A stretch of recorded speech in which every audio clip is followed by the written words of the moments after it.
Who was Mzilikazi and the Zimbabwean Ndebele origins? In the southwest of modern-day Zimbabwe, there is a popular language called isiNdebele.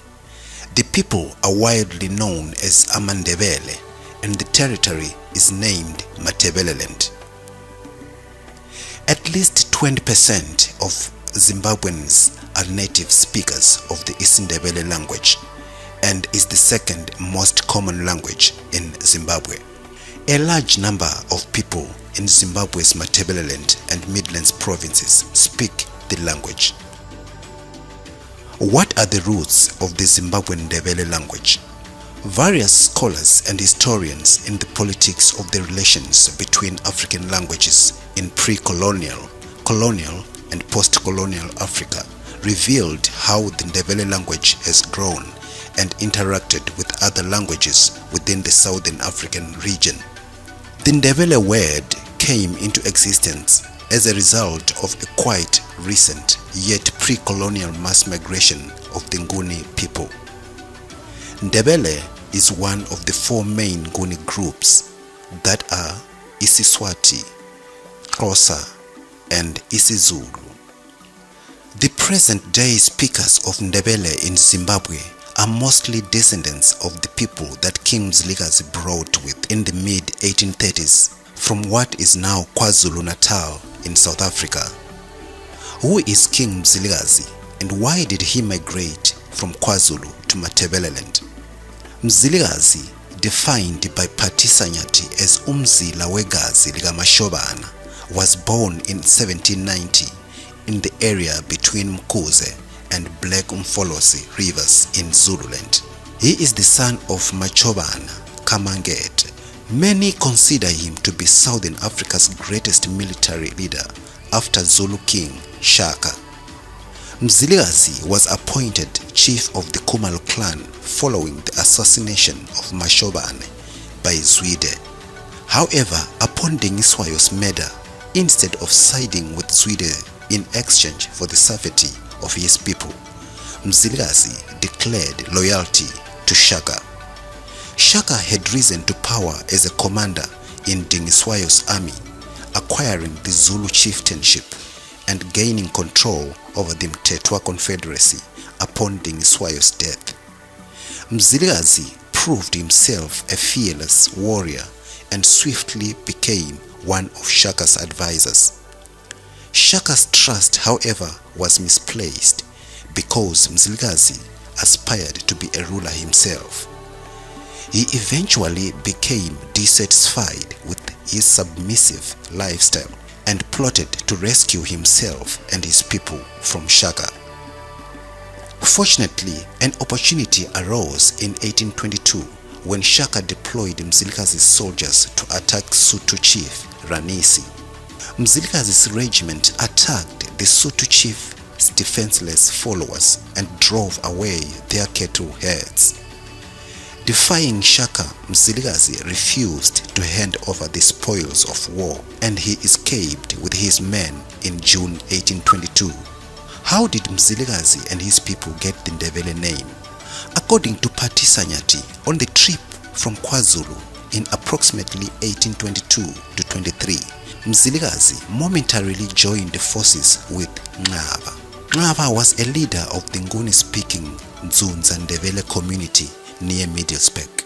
Here, Mzilikazi built the royal kraal Ekuphumuleni, place of rest. By then, the size of the Khumalo clan increased because of other Nguni Ndebele speakers who had settled in the area. Is it at this place where the name Ndebele originated, and was there a nation called Ndebele before Mzilikazi's migration to the north? There are two versions of Ndebele's origin story. The most popular account is that the Ndebele nation existed before the Mzilikazi migration. The Ndzundza and Musi clans were descendants of Chief Ndebele. History shows that they had lived in the High Veld for more than 2 centuries. According to the second account, during the early years of the Nguni migration, Sotho speakers of the High Veld referred to Nguni speakers as Matabele, a name they used for anyone who came from the coast. The Soto pronounced it as Matebele, but the Nguni pronounced it as Ndebele, so the people under Chief Ngaba were calling themselves Amandebele, and their language became Isindebele. After the arrival of Mzilikazi on the high veld, the name Matebele became especially attached to his fearful warriors, and historians later wrote of this period referring to it as the Matebele Wars. This narrative shows us that before they met with Chief Ngaba, Mzilikazi and followers were a group of Nguni Zulu warriors and their families. Then, after they arrived in Chief Ngaba's area, they adopted the name and became Amandebele. After this, Mzilikazi and his people moved northeast and finally settled in the southeastern part of modern Zimbabwe. When King Mzilikazi arrived, he was then ushered to current-day Ntavazinduna by then Ntavazikamambo, where he established his first kraal. To consolidate his control over the former Lozi territory, which was now under Nyamazana, Mzilikazi proposed marriage and Queen Nyamazana agreed to become Indlovukazi. The Masukus of the famous Mbiko Kamandleya and other Nguni Swati people were thus incorporated in the Northern Ndebele state. The Northern Ndebele state was composed of multiple ethnicities, which were classified into three groups. Avezansi were originally from Zululand. They were the ruling military and political class. Avenhla were the Soto Tswana groups from the north, and some say they were second in command. The Amaholi Ngubo were Kalanga, Karanga, Tonga and Venda, and the Kalanga were the majority already living in the Zimbabwean plateau. The name Amaholi Ngubo meant those who wear robes.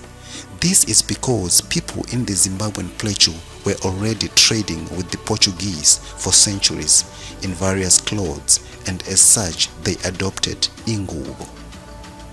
From the combination of these Bantu ethnic groups, the Northern Ndebele became a nation, Isizwe, and not a small clan, but a collection of various ethnic groups like the Nguni, Sutu, Tswana, Rozi, Kalanga, Birwa, Tonga, Nyubi, Venda.